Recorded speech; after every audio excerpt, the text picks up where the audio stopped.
So we're going to be looking at shadows and form and values.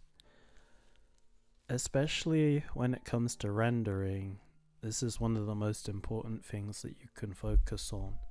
Just the shadows and the values that you're seeing. But to start to understand that, first we need to understand the skull as a form in itself. So I'm not going to go over every single bone, although I've labeled them all here. We're just going to look at key landmarks and things that I use or see. So one of the main things you want to focus on is actually just the eye socket. That's a really key landmark to land quite a few features. The references that you see here are from Studio Graphite, from a reference pack that I bought a while back.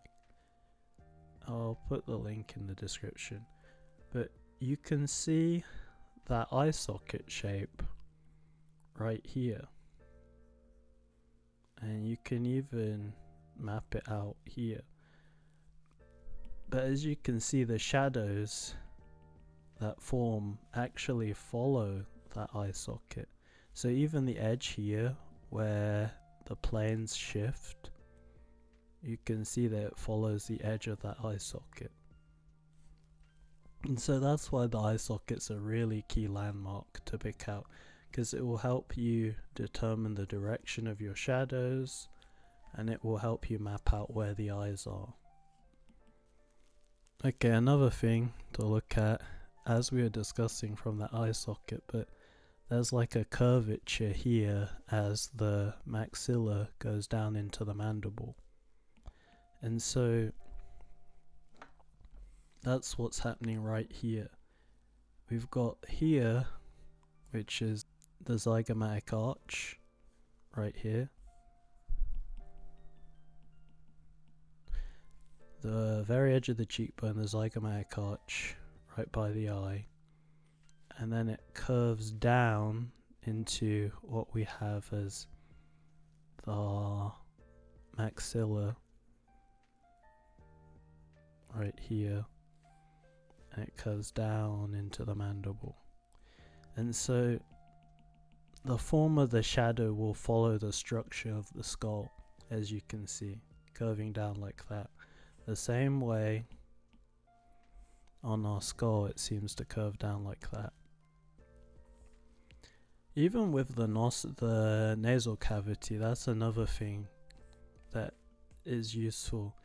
If you see this nose, the light half happens here as a triangle shape, and you can see that the nasal cavity would actually be right here, eye socket,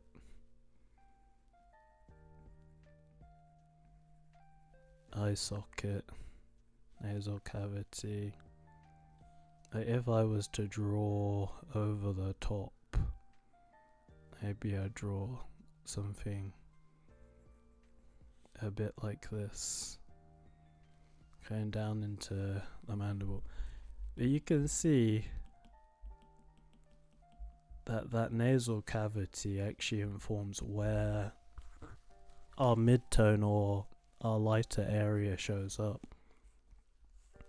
And so you want to consider your eye socket, the nasal cavity if you're seeing anything, and that cheekbone shape folding downwards. This is another common form, but whenever you're seeing the face from a front-on view, let's say this is, you'll get this kind of shape where one half's in light up to a certain point, and then the other half's in shadow, but you have this pocket of light right here as a triangle shape, and it's really common. So this is another key landmark to remember. And I guess finally just whenever you're mapping out your shadows, just remember to think about the skull as a 3D object. So this is our frontal bone right here. So if I was to map out the plane of this, you can see it's like that. It comes out. I always describe it a bit like a visor. Comes back in, comes back out, and then comes down like that. This is also another plane, the nose, the nasal cavity. You can see it does like a ridge, like this. And so that's why this half is in light. And then this is more flat. But you want to think about how you can start to think of the face more as a wireframe than a flat image. Even like the mandible here, I would probably just combine this into one shape and just, yeah, that's all facing that way. And so you want to think about how can I start to think about the face as a wireframe. It's especially prevalent with 3D artists. They'll have things that they're sculpting up and they can see the wireframe, and so if you're a 3D artist, I guess you're ahead of the curve in terms of thinking like this. Now, the final thing, moving on from the skull, is just thinking about the sphere and the cube, I guess. So if we draw a sphere, get a color, just gonna go with something neutral, hard round. I'm just gonna block in that neutral color, because if you can study painting a sphere, then you're actually practicing the skills that are needed to paint the face.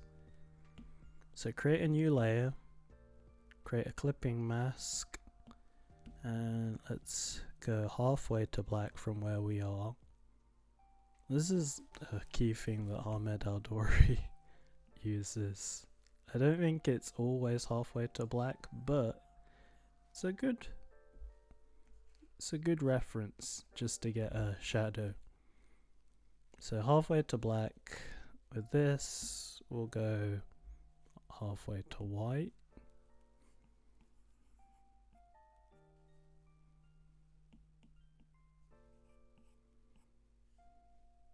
And we're imagining that our light source is coming from this side. I think if you get into concept art or any kind of drawing, it's always good just to draw an arrow to indicate where your light source is. And so we're just gonna grab our shadow here, and we are gonna go outside the lines, or rebel. Not outside of the lines, but just outside the sphere on the floor. Okay, so we got that in. So here in the highlight, we're just gonna go even brighter. It works if you get something that's a bit grainy. And we're just gonna put our spectral highlight right there at the corner. And here in the shadow, what you want to do is just go slightly lighter, take an airbrush, and you're just gonna softly paint. Wait, make sure you're on the make sure you're on the right layer. Might just, it doesn't have to be extreme, but that's our reflected light. So now what we can do is we can think about using, one more thing. In the shadow, as it gets to the ground, you just want to make it darker. So especially around, is right around where the object intersects with the ground. Right there. Yeah. Okay, now we can think about blending. So just take any kind of blending brush. You could use more of a smooth brush, or you could use a bristle brush to do the blending. And you just want to make sure you're on the smudge. When you're smudging it out, think about going in the direction of the form. So what do I mean by that? I mean going like this, because the form's curving. And so whenever you're painting something, think about the wireframe of what you're painting. And so what I'm going to do is I'm going to curve in that direction of what I'm painting. Now I'm going to connect it together. Then finally, as the shadow gets further away from the form, it will become more blurred. So that's what I'm going to do at the outer edges. And so I would probably do a bit more to this to make it seem a bit less like clay. Something like that anyway. Like, you want to make it look a bit more solid than I've done it, because mine just looks a bit more like a lumpy ball of clay. So I definitely recommend just getting spheres and practicing that. Anyway, now time to demonstrate the point. So we've got our specular highlight, you've got our light, this is our midtone value, this is our shadow value, this here where it's darkest is our cast shadow, got reflected light or bounce light, and then we've got the penumbra, which is when the shadow gets more fuzzy. I guess final thing you might want to do, just go a bit darker. We'll do it with soft. It's just darken that area there, because that's the core shadow. This is the area where it's really dark and no light is being reflected. Okay, and so we want to bear this in mind when we're looking at the face. Now, where can we see examples of this? So, if you remember when we are looking at shapes of the skull, let's say this is all this is our light, in my opinion. We've got our light. I'll draw an L. I'll draw an S here for shadow, which is technically it's like all this going into the hair as well. But for now we're just focusing on the skin, so yeah, we'll just do that. Shadow, we get that triangle, the pocket of light. This is what I would probably refer to as the midtone. And then even in this light here, you can see a bounce light or reflected light. So look at here on the jaw and look at here on the side of the cheek. We're seeing reflected light. And then finally, specular. Oh no, not finally. We've got our specular highlights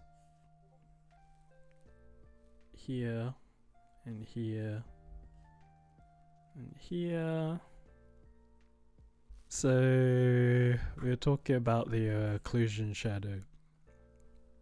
So when the object is completely blocking where the light is, we get the darkest shadow in the occlusion shadow, and especially on the cast shadow as well. So this is our occlusion shadow, where the nose is blocking the light coming from this way, and so we get our darkest shadow here. We also get our darkest shadow here in the hair. The final thing I'll look at is actually the core shadows. So the core shadow, or that darker area of the shadow here that you see, you can actually see evidence of that, like right here along the cheek we've got a core shadow right here. And so as the transition is being made, you kind of want to make that edge darker. And so those are the things to consider as you paint or draw the face. Yeah, so let's look at going into some examples. So how do we start breaking this stuff down? I guess we can try and match what we're seeing in our reference, because it's good practice. Just do it on a layer underneath your drawing. You can always just color change it. So I'm just blocking in some values here, and then hue and saturation, brightness. I'm gonna bring it up to there. Gonna select this. Might not go half, well, we can try halfway to black and we can see. So halfway to black on a clipping mask. The best way to do this is just to squint. Squint as you do it.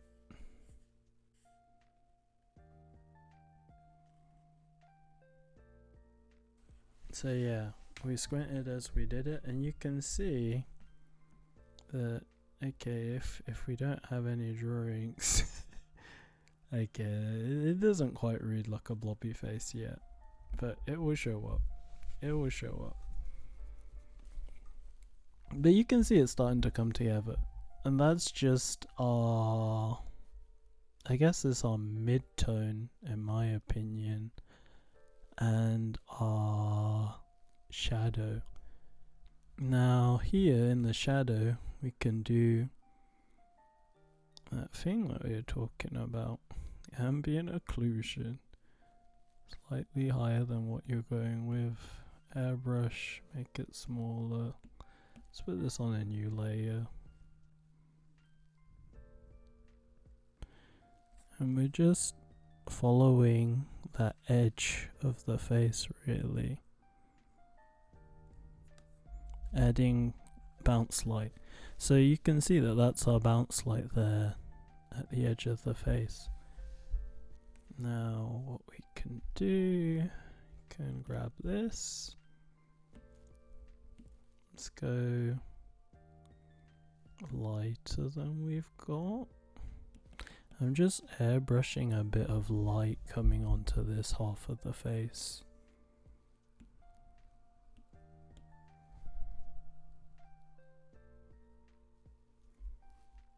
Let's do our occlusion. So this is like the areas like the nose. Let's take this. Let's go halfway, which is pretty far down. It's up to you, I guess, in terms of hard. Well, no, it kind of benefits you to think about what's a hard edge and what's a soft edge. I would go darker than I've got. Yeah, that's much better. I don't know, I just remembered like a bedbug advert. It's like bedbugs like to hide in the cracks and crevices. And so you can imagine your occlusion shadows as the cracks and crevices. that no light can get to. Yeah, those are our... Oh, that's where I see our occlusion shadows. Now I'm going to put in the highlights. So, highlights being like this area, this area here, here, here, here in the eye, here in the eye, okay, like here and here, and here. Areas like that. So let's work on putting that in.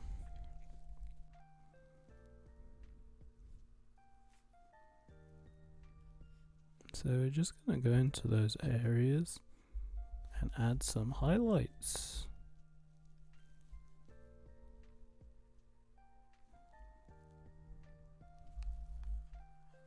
Yeah.